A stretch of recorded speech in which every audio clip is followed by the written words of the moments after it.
에베소서 5장 1절부터 14절까지의 말씀 함께 읽고요. 그리고 제가 기도하고 말씀 전하도록 하겠습니다.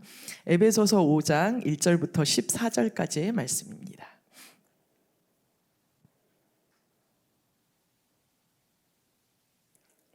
네, 말씀이 조금 길어서 이번에는 저하고 교독하도록 하겠습니다. 다 찾으신 것 같네요. 네. 1절부터 읽겠습니다. 제가 먼저 읽겠습니다. 그러므로 사랑을 받는 자녀같이 너희는 하나님을 본받는 자가 되고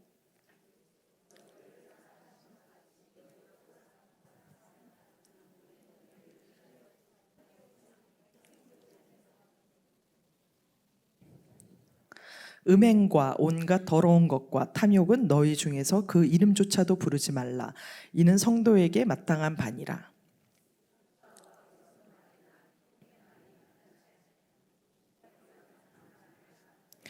너희도 정녕 이것을 알거니와 음행하는 자나 더러운 자나 탐하는 자 곧 우상 숭배자는 다 그리스도와 하나님의 나라에서 기업을 얻지 못하리니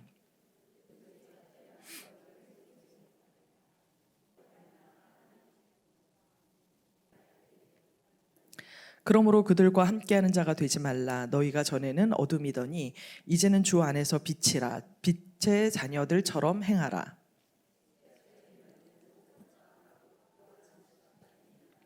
주를 기쁘시게 할 것이 무엇인가 시험하여 보라.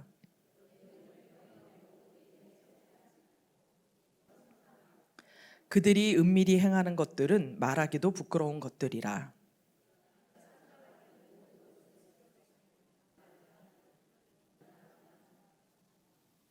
그러므로 이르시기를 잠자는 자여 깨어서 죽은 자들 가운데서 일어나라. 그리스도께서 너에게 비추이시리라 하셨느니라. 아멘. 함께 기도하겠습니다.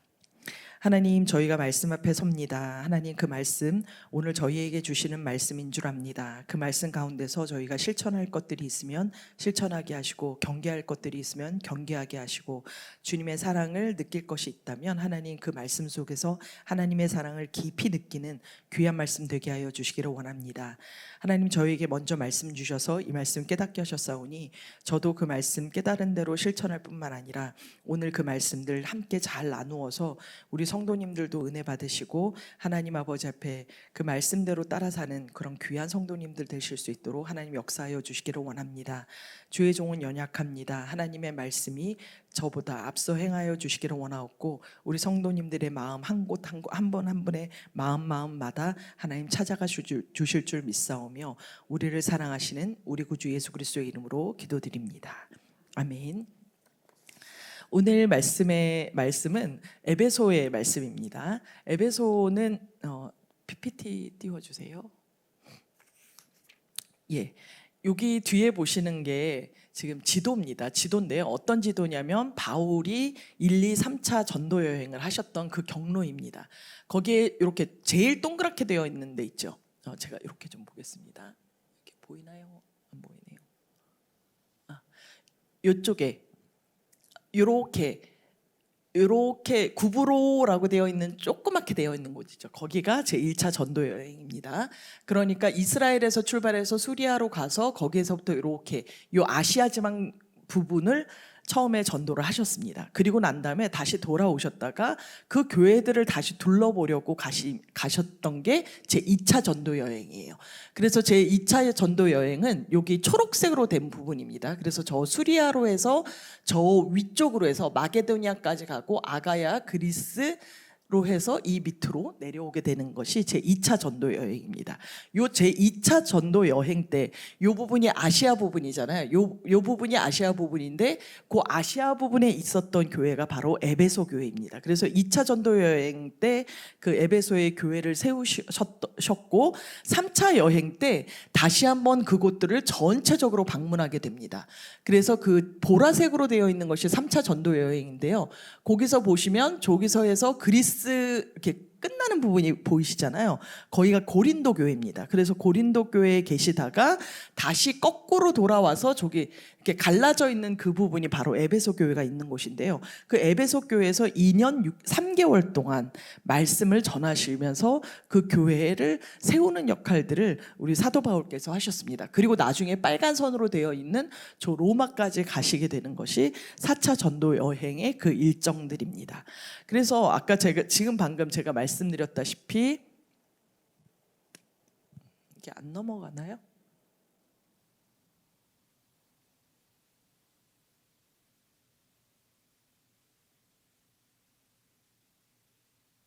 네. 그래서 여기 보시면 여기에 아시아라고 써 있는 데가 보이시죠? 거기 밑에 보면 거기가 바로 에베소 교회입니다. 거기가 에베소라고 하는데 보시면 아시겠지만 거기가 항구 쪽이에요. 항구 쪽인데 항구 쪽은 장점은 많은 사람들이 드나든다는 게 장점입니다. 그래서 거기에 있으면 내가 움직이지 않아도 전 세계 사람들이 다 움직이는 거예요.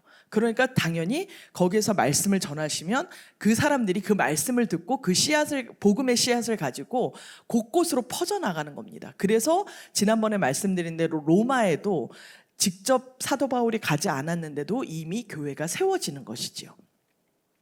그런데 이 에베소는 아까 장점은 사람들이 많이 오고 가는 것이 장점이라고 말했지만 단점은 뭐가 있냐면 여기가 여러 문화들이 막 혼용되는 거예요. 그러니까 여러 문화라고 하는 것은 그 안에 종교도 있는 것입니다. 그래서 이 안에 여러 가지 종교의 모습들이 있기 때문에 사도 바울이 전한 것이 자기가 이해한 대로 받아들이잖아요. 그러니까 자기가 이해하고 있는 종교대로 받아들여서 그 말씀들이 막 이렇게 좀 섞이기도 하고 그 말씀들이 오해되기도 합니다.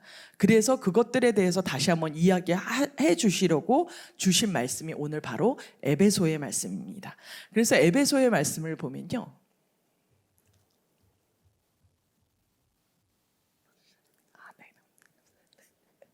제가 여기 온을 안 켰어요.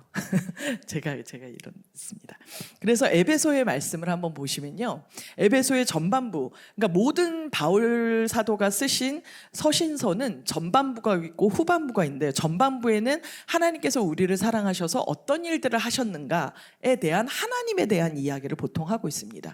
그리고 그 뒤에는 그 하나님의 자녀가 된 우리가 어떤 일을 해야 되는가가 나와 있는데요. 마찬가지로 에베소의 말씀에서도 전반부인 1장에서 3장까지는 하나님은 우리를 어떻게 구원하려고 하셨는가 그 계획에 대한 이야기가 나옵니다. 그리고 그 계획을 그 교회를 통해서 우리에게 그 구원 계획을 이루신다는 이야기들이 그 1장에서부터 3장에 나와 있는 것입니다. 그래서 맨 처음에 이야기하는 것이 뭐냐면 우리가 어떤 사람들이냐, 하나님 앞에 우리 자신이 어떤 사람들이냐에 대해서 이야기를 하고 있습니다. 어떤 사람들이냐면 하나님으로부터 택함을 받은 사람들이라는 것입니다.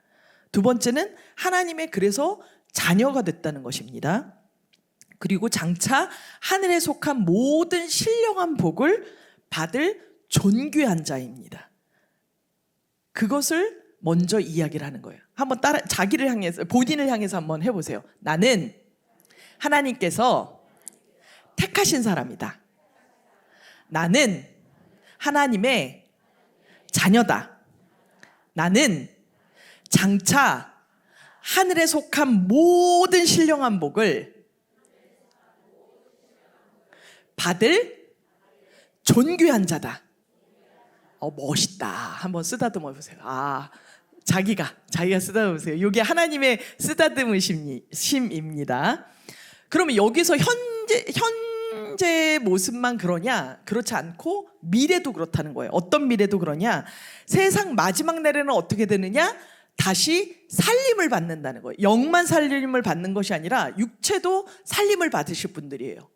우리는 이 땅에서 죽잖아요. 그런데 마지막 날에 주님께서 다시 오시는 그날에 우리가 다시 다 살아날 분들이에요. 그리고 하나님의 보좌 앞에 나아갈 존재라는 거예요. 와, 하나님의 보좌가 있는데 그 앞에 나갈 존재가 누구예요? 나예요. 우리 아닙니다. 나부터. 그래서 이것이 바로 복음이 되는 거지요. 그것을 토대로 하고 보니까 그러면 내가 존귀한 사람이잖아요. 그러면 사는 게 좀 달라져야 되지 않겠습니까? 가난한 사람일 때랑 부자일 때랑 사는 게 좀 틀릴 거 아니에요. 가난한 사람일 때는 막 과일 가게 가서도 뭘 사야 되나 이럴 때 싼 거 사야 되지만, 부자면 어떻게 여기서부터 여기까지 다 주세요 이럴 거 아니에요. 그렇죠? 그러니까 구원받은 우리가 그러면 어떻게 살 것인가, 그거에 대해서 후반부에 4장에서부터 6장까지 말씀해 주고 있는 것입니다. 그러면 여기서 중요한 것은 오늘 저희가 말씀을 읽은 부분이 어디죠? 몇 장이죠? 5장이요. 그럼 전반부에 해당하나요? 후반부에 해당하나요?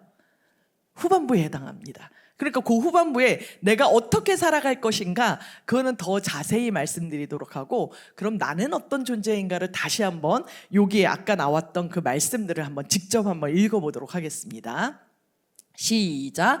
찬송하리로다 하나님 곧 우리 주 예수 그리스도의 아버지께서 그리스도 안에서 하늘에 속한 모든 신령한 복을 우리에게 주시되. 누구한테 주셔요? 나에게 주시되. 그래서 어떻게 되느냐, 4절을 읽겠습니다. 시작.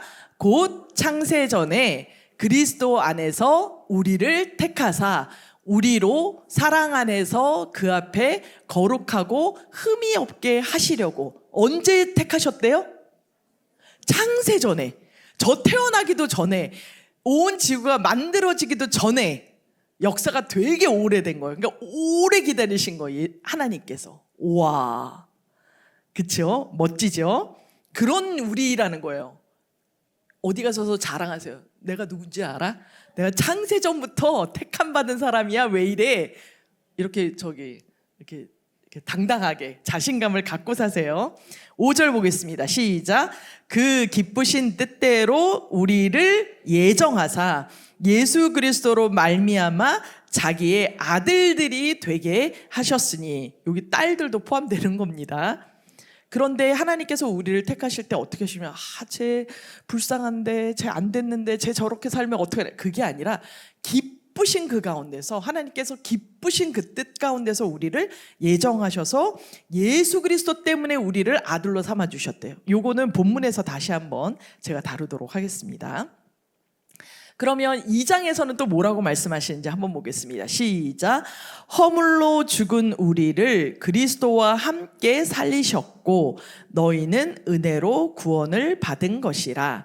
또 함께 일으키사 그리스도 예수 안에서 함께 하늘에 앉히시니. 아멘. 제가 지지난주 말씀에 예수님으로 말미암아 우리가 사망에서부터 그냥 심판을 거치지 않고 생명으로 옮겼다고 그랬잖아요. 그럴 뿐만 아니라 6절에 보니까 그 마지막 날에 우리를 함께 일으키셔서 예수님이랑 함께 하늘에 앉히신다는 거예요. 하나님의 보좌 앞으로 나갈 뿐만 아니라 하늘에 함께 우리가 앉히시는데, 누구랑 함께 가요? 예수님이랑. 우리가 그런 존재입니다. 어떠세요? 기쁘십니까? 아멘. 그럼 이제 오늘 말씀 한번 살펴보도록 하겠습니다. 에베소서 5장 1절 2절 말씀 함께 읽겠습니다. 시작. 그러므로 사랑을 받는 자녀같이 너희는 하나님을 본받는 자가 되고 그리스도께서 너희를 사랑하신 것 같이 너희도 사랑 가운데서 행하라. 그는 우리를 위하여 자신을 버리사 향기로운 제물과 희생 제물로 하나님께 드리셨느니. 저희가 이거 보면 결국은 우리가 하나님을 본받는 자가 되라, 거기에 무게중심을 두신다고 제가 늘 말씀드리잖아요. 그런데 저희가 사실은 무게중심을 어디다 둬야 되냐면, 우리는 어떤 사람이에요? 하나님의 사랑을 받는 사람, 거기에 더 무게중심이 있으셔야 돼요. 만약에 이게 잘 믿어지지 않으시면 본받는 건 좀 뒤로 미루셔야 돼요. 사실은 내가 하나님의 사랑을 깨닫는 것이 훨씬 더 먼저입니다. 그래서 성령 받으시면 내가 하나님의 사랑을 받는 존재구나, 그것이 먼저 깨달아지는 것입니다. 그래서 그것에 감격하게 되고, 내가 그 크신 하나님의 사랑을 받았는데 내가 이렇게 죄인이라니, 그러면서 내가 회개하게 되고 죄인인 것이 드러나게 됩니다. 그래서 말씀을 듣고 은혜를 받으면 회개가 일어나고 감사가 일어나게 되고 그 힘으로 주님을 본받는 사람으로 변화되는 것입니다. 항상 그게 먼저입니다. 하나님께서 나를 사랑하시지, 그것이 먼저 받아들여지셔야 돼요. 매일 살면서 이렇게 허덕허덕거리는 내가 아니라, 사람들에게 무시받고 심지어는 가족들에게서도 이해받지 않는 그 초라한 내가 아니라, 그 광대하신 하나님, 천지를 창조하신 그 하나님께서 사랑하시는 사람이 나다, 그것이 먼저 믿어지셔야 돼요. 그리고 나면 어떻게 되느냐, 자녀가요, 사랑을 많이 받으면 부모님을 사랑하게 되겠죠. 그러면 그 부모님을 누가 뭐래도 본받게 됩니다. 심지어는 어떻게 돼요? 미워하면서도 어떤다 그래요? 닮는다 그러잖아요. 같이 함께 살면 그렇게 되는 것입니다. 오늘 이 말씀 1절부터 한번 다시 보면요, 그러므로, 그러니까 하나님의 사랑을 받는 사람이다 라는 얘기가 그 전에 있는 거예요. 그렇기 때문에 하나님의 사랑을 너희가 받았다는 거 알았지? 그 자녀들처럼 너희는 하나님을 본받는 자가 되어라, 그렇게 말씀하고 있습니다. 근데 2절을 함께 보시면요, 여기 보시면 그게 의미가 더 확실해집니다. 사랑을 받는 자녀인데 어떻게 누구한테서 사랑을 받느냐? 그리스도께서 우리를 사랑하신 것 같이 사랑을 받는 사람들이라는 거예요. 그러니까 1절, 2절이 동떨어진 말씀이 아니라 사실은 같은 말씀을 반복하고 있는 것입니다. 너희가 사랑을 받았는데 어떻게 사랑받았냐? 그리스도께서 사랑하신 것 같이 사랑을 받은 사람들이라는 거예요. 그래서 하나님을 본받아라. 하나님을 본받는다는 게 뭔가요? 여러 가지 계명과 율법들 다 지켜야 본받는가요? 여기에 보니까 뭐라고 되어 있냐면, 너희도 사랑 가운데서 행하라. 하나님을 본받는 것은 뭐 가운데서 행하는 거라고요? 사랑 가운데서. 그래서 요한일서의 말씀은 이야기하지요. 하나님은 사랑이라. 그러니까 하나님께서 나를 사랑하신 것을 알고 내가 나를 사랑하고, 하나님께서 나를 사랑하시는 것 같이 내 이웃을 사랑하는 줄 알고 이웃을 귀히 여기는 것, 그래서 사랑 가운데서 행하는 것이 하나님을 본받는 것이고 예수님을 본받는 것이라는 것입니다. 그러니까 여러 가지 율법과 말씀들, 법과, 지난주에도 법과 명령들이 있었잖아요.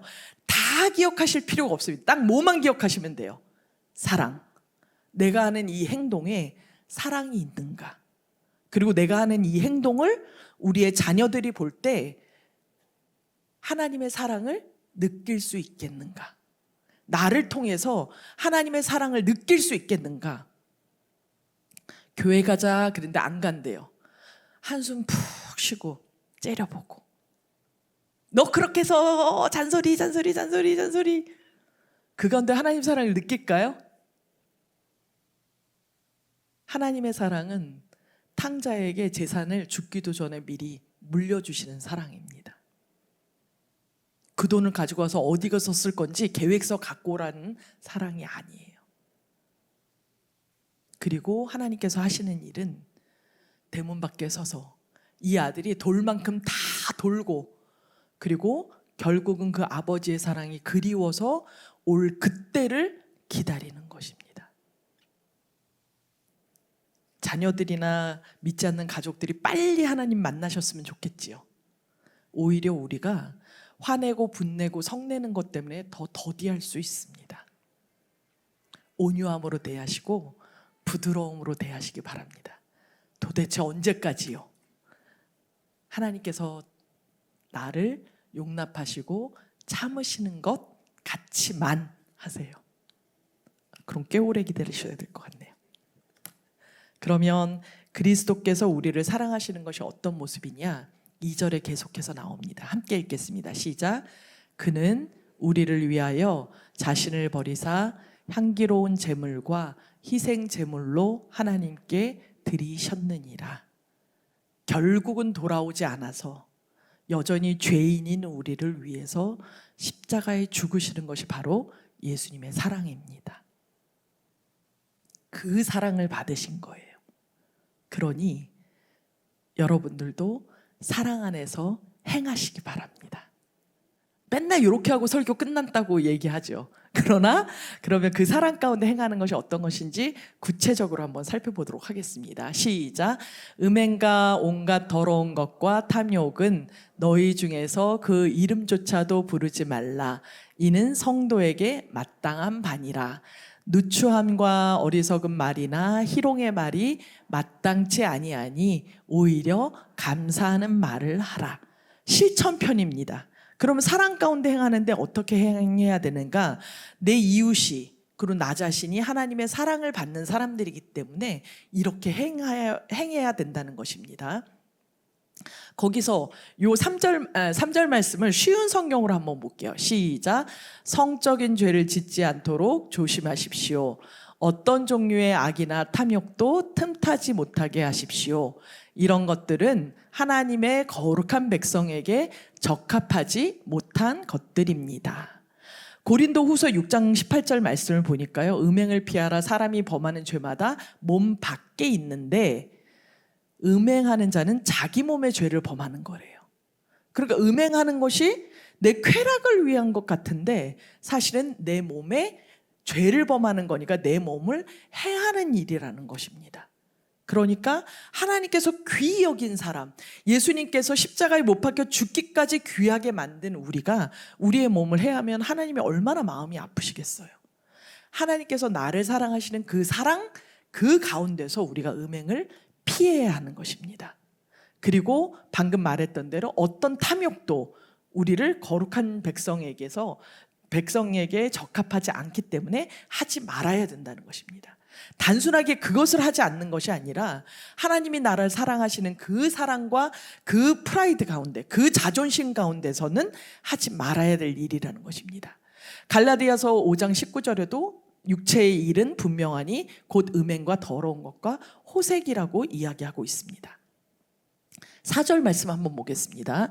4절 말씀은 쉬운 성경으로 이렇게 되어 있습니다. 시작. 더러운 말이나 저속한 농담을 입에 담지 말며 늘 입에 감사가 넘치게 하십시오. 아멘. 요즘 젊은이들이 쓰는 말들이 있어요. 사실 저 되게 자주 쓰거든요. 근데 전에 한번 김민아 목사님이 그 얘기 하시더라고요. 어떤 말을 하는데 장난스럽게 그 말을 하려고 하다가 본인이 딱 입을 닫으셨대요. 이 말씀이 생각나서, 요 3, 4절 말씀이 생각나서 아 그래 입에도 담지 말라고 그랬으니까 나 하면 안 되지. 딱 닫으셨대요. 역시 성경을 제일 먼저 완독하신 분답게 항상 성경을 읽으시니까 그게 딱 생각이 나시는 거예요. 그래서 저희가 성경을 읽어야 되는 이유가 뭐냐면 그런 위기의 때, 하지 말아야 될 때, 경계해야 될 때 딱 생각나는 거예요. 그리고 지치고 쓰러질 때도 성경 말씀으로 그 마음을 위로할 수 있기 때문에 저희가 성경 말씀을 읽기를 게을리하지 말아야 되는 것입니다. 저도 힘 더 내겠습니다. 함께 힘내서 성경 열심히 읽으시기 바랍니다. 그리고 에베소서 지금 5장 말씀을 보는데 4장 29절에도 이렇게 말하고 있습니다. 무릇 더러운 말은 너희 입 밖에도 내지 말고 오직 덕을 세우는 데 소용되는 대로, 그러니까 덕을 세우는 데 필요하다고 생각되면 선한 말을 해서 듣는 자들에게 은혜를 끼치게 하라. 오늘 말씀을 보니까요, 하지 말라라는 것 대신에 감사하는 말을 하라, 선한 말을 해서 은혜를 끼치게 하라라는 말씀이 있습니다. 제가 여러 번 나쁜 습관을 좀 고쳐보려고 애를 써본 적이 있었는데요. 그때 제가 깨달았던 것이 있습니다. 뭐냐면 어떤 나쁜 습관을 안 하려고 하니까 더 힘들더라고요. 안 할 생각을 하니까 더 막 머리에서 그게 안 떠나고 더 조심하게 되고 또 그거를 하게 되면 너무 마음에 실망이 되는 거예요. 절망이 되고 그러면서 뭐라고 생각해도 역시 난 안 돼. 이런 마음이 들더라고요. 그런데 깨달은 게 뭐냐면 그거보다 더 좋은 습관을 가지는 거예요. 지난주에 제가 말씀드린 적 있죠. 밥 많이 먹고도 다이어트 할 수 있는 방법 알려주시라고 제가 말씀드렸잖아요. 그 말씀을 제가 왜 드렸을까요? 제가 요새 좀 살이 너무 찌는 것 같아서 좀 조심해야겠다는 생각이 머리 한 구석에 있는 거예요. 그래서 안 먹을 생각을 하니까 힘들더라고요. 그래서 어떻게 바꾸기로 했냐면 더 좋은 것을 먹기로 했습니다. 제 몸에 더 좋은 것, 뭐 두부 같은 거, 그런 거, 그러니까 그 내용을 바꾸는 거예요. 내용을 바꾸기도 하고요. 그리고 어떻게 하기로 했냐면 배고픈 생각이 들면 바깥에 나가서 몇 바퀴를 돌고 먹어도 먹기로 그렇게 좀 했어요. 그랬더니 조금 어제 하루, 딱 하루 하루 좀 괜찮았습니다. 오늘도 점심에 지금 점심 먹을 일이 있는데 잘 지켜질지. 그리고 또 하나는 뭐냐면 천천히 씹어 먹기로 했습니다. 제가 엄청 빨리 먹거든요. 많이 먹으려고 빨리 먹는 습관이 있는데 천천히 먹으려고 하는데 오늘 이민호 목사님 저 좀 지켜보시면서 안 하면 워워 해주세요. 이렇게 나쁜 습관을 바꾸려고 할 때 안 하려고 피하려고 하기보다는 더 좋은 습관을 하시면 됩니다. 그러니까 내가 저런 말들을 하고 있다라고 생각하시면 내가 그걸 바꿀 수 있는 말이 뭔가. 그래서 한번 생각해 보세요. 내가 자녀들에게 혹은 사람들을 만날 때마다 안 했으면 좋겠다고 생각하는 말이 있으시잖아요. 그거를 한번 지금 떠올려 보세요. 그리고 그걸 안 하기보다 그것 대신에 더 좋은 말은 뭘 할까를 생각해 보세요. 생각하셨어요? 네. 저는 이 말씀을 읽다 보니까 한 말씀이 그러니까 한 단어가 좀 모르겠더라고요. 어떤 말을 모르겠냐면 누추하다라는 말이었어요. 누추하다. 제가 요새 좀 한자를 열심히 공부하고 있는데요. 누추하다 할 때 그 누자가 더러울 누자입니다.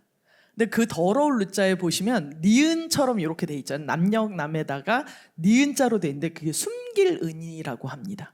저도 처음 알았습니다. 숨기다. 그러니까 더러운 것은 숨기고 싶은 게 그 안에 있는 거예요. 그리고 추자는 추할 추자인데요.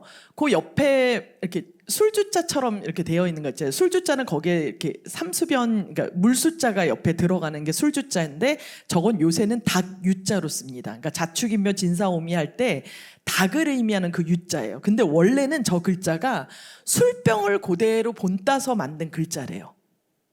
술병 같아 보이세요? 그리고 그 옆에는 놀랍게도 귀신 귀자입니다. 그러니까 이 추자, 추할 추자가 어떻게 만들어진 거냐면 술을 많이 마시고 사람이 인사불성돼서 귀신처럼 행동하는 게 이 추자라는 거예요. 그래서 이 누추한 말, 어떤 말이냐면 쌍스러운 말, 거기다 제가 쌍까지 들어왔네요. 상스러운 말. 제가 좀 그렇습니다. 그래서 외설스럽고 퇴폐적인 말이나 행동을 가리킨다고 합니다. 그리고 에스겔 16장 36절에는 이 누추한 것을 너희가 바치며 라는 말이 있는데요. 거기서 재물을 뜻하는 거예요. 근데 재물을 어떤 재물이냐면 이런 뜻이에요. 너희가 갖고 있는 재물이 아무리 많다 해도 그 알량한 그 재물로 우상을 섬긴다라고 할 때 그 누추하다라는 것을 쓰더라고요. 그래서 너희가 누추한 것을 그 우상들에게 바친다라고 할 때 그 누추함이에요.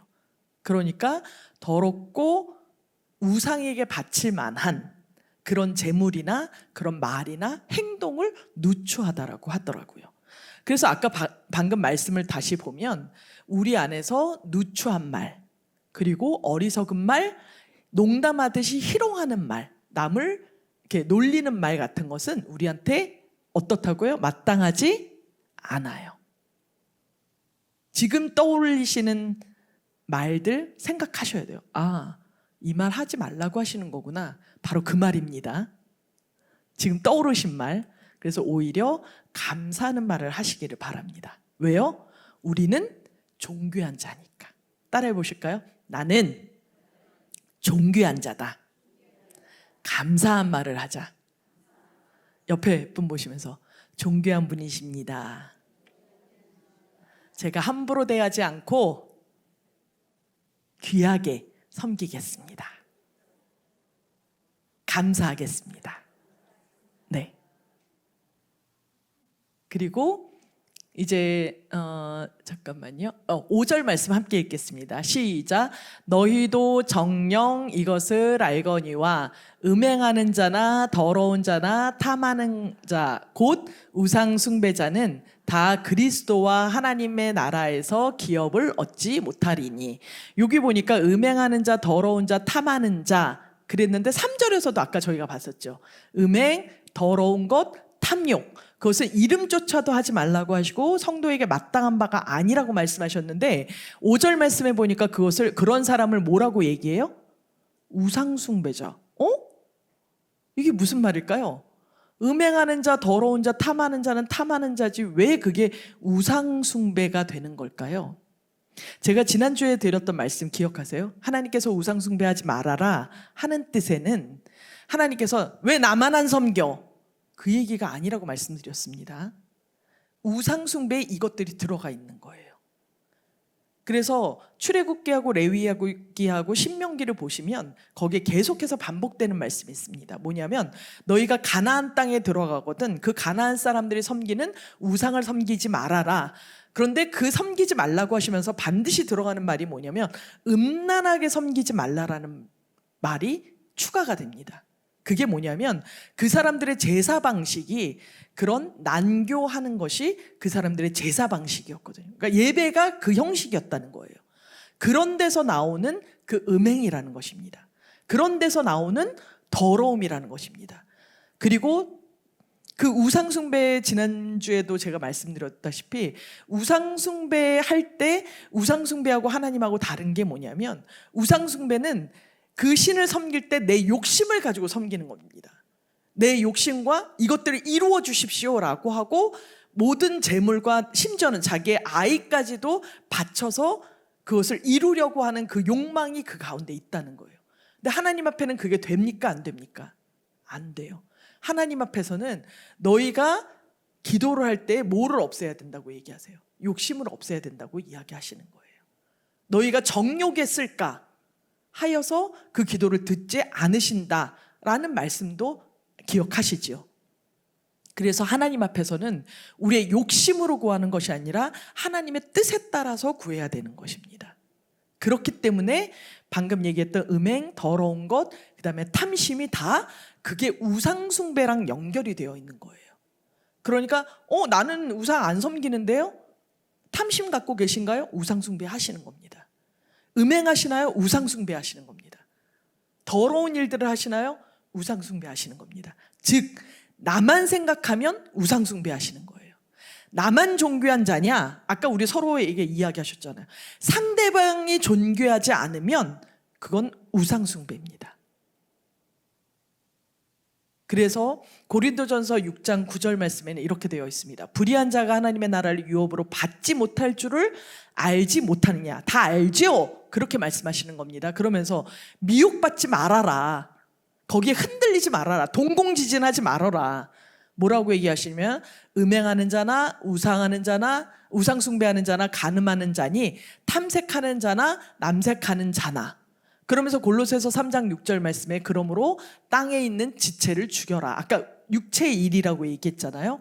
음란과 부정과 사욕과 악한 정욕과 탐심이니 탐심이 우상숭배다. 다 이런 뜻인 것입니다. 이해되셨죠? 6절 말씀 함께 읽겠습니다. 시작. 누구든지 헛된 말로 너희를 속이지 못하게 하라. 이로 말미암아 하나님의 진노가 순종의 아들들에게 임하나니 그러므로 그들과 함께하는 자가 되지 말아라. 나도 그럴 뿐만 아니라 그럴 사람들과 함께하지 말아라. 왜냐하면 그렇게 하는 사람 보면 아까 제가 말씀드렸잖아요. 이게 되네? 저렇게 살아도 되네? 저러고도 잘 사네? 그런 마음이 우리 안에 들어오면 우리도 그렇게 살게 되기 때문에 그렇습니다. 그래서 골로새서 2장 8절은 이렇게 이야기하고 있습니다. 누가 철학과 헛된 속임수로 너희를 사로잡을까 주의해라. 미혹되지 말라는 것입니다. 이것은 사람의 전통과 세상의 초등학문을 따름이요 그리스도를 따름이 아니니라. 같이 하고 함께하면 본받게 되고 따르게 되어 있기 때문에 그렇습니다. 어떤 장면들이 생각이 나시나요? 내가 그렇게 살았던 그 순간들이 생각이 나시나요? 그 순간에 생각나셨다면 하나님 잘못했습니다. 용서해 주세요. 그리고 다시 그 자리에 함께하지 않으시는 여러분 되시기를 바랍니다. 8절 9절 읽겠습니다. 시작. 너희가 전에는 어둠이더니 이제는 주 안에서 빛이라. 빛의 자녀들처럼 행하라. 빛의 열매는 모든 착함과 의로움과 진실함에 있느니라. 예전에는 어둠이었어요. 빛 가운데 오셨습니까? 빛 가운데 오시면 저희가 성령 충만하게 받으면 아까 죄사함, 그러니까 회개가 나온다고 그랬잖아요. 예, 성령께서 우리를 조명해 주십니다. 조명이 뭐냐면 빛을 비추어 주는 겁니다. 그러면 우리 속에 있던, 우리의 과거에 있던 모든 어두움들을 다 보여주시는 것입니다. 그런 것들을 보여주시기 때문에 이제는 더러운 것에 대해서 더 민감해지시는 거예요. 더 가까이 하기 싫고, 그래서 그것으로 인해서 회개가 일어나기 때문에 그 안에서 하나님 앞에서 그렇게 조명을 받으시고 빛 가운데 행하셔야 됩니다. 이제는 어둠 가운데로, 아까 숨기는 자, 니은 자였죠. 숨기는 것이 없어야 되고, 숨기는 그 더러운 것이 내 안에 더 이상 있지 않도록 항상 빛 앞에 드러나셔야 됩니다. 그래야 그 빛 안에 있으셔야 우리가 다시 더러워지지 않는다고는 말 못하지만 언제든지 청소하실 수 있는 것입니다. 그래서 빛의 자녀들 같이, 빛의 자녀들로 행하시는 여러분들 되시기 바랍니다. 사실 제가 오늘 은사에 대한 말씀을 좀 드리려고 했는데요, 시간이 넘어가서 이 은사에 대한 얘기는 조금 나중에 다시 하도록 하겠습니다. 다시 말씀 8절 9절에 해당하는 갈라디아서 2장 22절 말씀 함께 읽겠습니다. 시작. 오직 성령의 열매는 사랑과 희락과 화평과 오래 참음과 자비와 양성과 충성과 절제니, 그 뒤에 빠졌네요. 예. 그래서 우리가 성령의 빛의 자녀로서 이런 열매들을 맺고 사는 우리이기를 바랍니다. 마지막으로 10절 마지막은 아니네요. 10절 11절 말씀 보겠습니다. 시작. 주를 기쁘시게 할 것이 무엇인가 시험하여 보라. 너희는 열매 없는 어둠의 일에 참여하지 말고 도리어 책망하라. 그들이 은밀히 행하는 것들은 말하기도 부끄러운 것들이라. 그래서 로마서 12장 1절 말씀은 이렇게 이야기하고 있습니다. 그러므로 형제들아, 내가 하나님의 모든 자비하심으로 너희를 권하노니 너희 몸을 하나님이 기뻐하시는 거룩한 산 제물로 드리라. 이는 너희가 드릴 영적 예배니라. 이제부터는 분별하셔야 됩니다. 아무데나 가고 아무데나 계시고 그러면 안 되고요. 아무거나 취하시면 안 됩니다. 하나님께서 우리를 기뻐하실 것이 무엇인가 시험하여 보셔야 돼요. 이게 맞을까? 저게 맞을까? 시험해 보셔야 되고, 그리고 그런 일에는 참여하시면 안 됩니다. 그리고 13절 14절입니다. 시작. 그러나 책망을 받는 모든 것은 빛으로 말미암아 드러나나니 드러나는 것마다 빛이니라. 그러므로 이르시기를 잠자는 자여 깨어서 죽은 자들 가운데서 일어나라. 그리스도께서 너에게 비추이시리라 하셨느니라. 아멘. 혹시 우리 가운데서 죽은 사람들 틈에서 살고 싶은 분 계세요? 시체가 옆에 이렇게 누워있는 가운데서 살고 싶은 분 계세요? 혹은 내가 시체이고 싶은 분 계세요? 아무도 없으시죠? 오늘 말씀은 이야기하고 있습니다. 여러분들은 이제부터 빛이십니다. 빛으로 사셔야 되는데 혹시 잠이 들었거든 빨리 깨십시오. 그렇게 이야기하고 있습니다. 그러면서 죽은 자들 가운데, 영이 죽은 자들 가운데서 깨어서 일어나십시오. 여러분들 가운데 그리스도께서 빛을 비추어 주십니다. 그렇게 이야기하고 있습니다. 제가 오늘 마지막으로 1절 2절 말씀을 다시 갖고 왔습니다. 이렇게 지켜야 될 것들이 많습니다. 말에도 조심해야 되고 행동에도 조심해야 되고 더러운 것, 그런 일을 행하는 사람과도 가까이 하지 말아야 되고 빛 가운데 거해야 되고, 그러나 반드시 기억하십시오. 여러분들은 왜 그렇게 하셔야 되느냐? 하나님의 사랑을 받는 자녀이기 때문에 그렇습니다. 그리스도께서 우리를 위하여서 자신을 버려주신 그런 존재이기 때문에 그렇습니다. 예수님께서 향기로운 제물과 희생 제물로 하나님께 드림받으셨기 때문에 여러분들이 그렇게 사셔야 되는 것입니다. 이 모든 것들 뒤에 이것 하지 말아야지 저것 하지 말아야지 그 실천편만 기억하고 돌아가시면 안 됩니다. 그 실천보다 훨씬 더 중요한 것, 나를 위해서 십자가에 죽어주신 그 예수님을 기억하는 것, 그거 한 가지 붙들고 가시고 나는 하나님께 존귀한 사람, 그 존귀한 사람에게 걸맞게 행동해야지. 저희가 정장을 차려입을 때랑 잠옷을 차려입을 때랑 행동이 좀 달라지지 않습니까? 마찬가지로 하나님께서 존귀히 여기는 사람이라는 마음을 가지시고 그렇게 행동하시면서 사시기를 바랍니다. 저를 따라서 이 시간에 기도를 좀 해볼 겁니다. 기도해 보겠습니다. 하나님, 저희를 사랑해 주셔서 감사합니다. 하나님의 자녀답게 살게 하여 주세요. 선포입니다. 본인의 이름을 넣으시고 너는 하나님의 자녀답게 살 것이다. 선포하세요. 강미경은 하나님의 자녀답게 살 것이다. 강미경은 하나님의 존귀한 사람처럼 살 것이다. 두씩 바라보세요. 그리고 권사님은, 집사님은, 맨 앞에 계시는 분은 저랑 함께. 네, 오늘 여성예배 처음 오신 분들 다 환영합니다. 제가 그거 멘탈 때 까먹었어요. 집사님은, 권사님은 하나님의 존귀한 자녀로 사실 것입니다.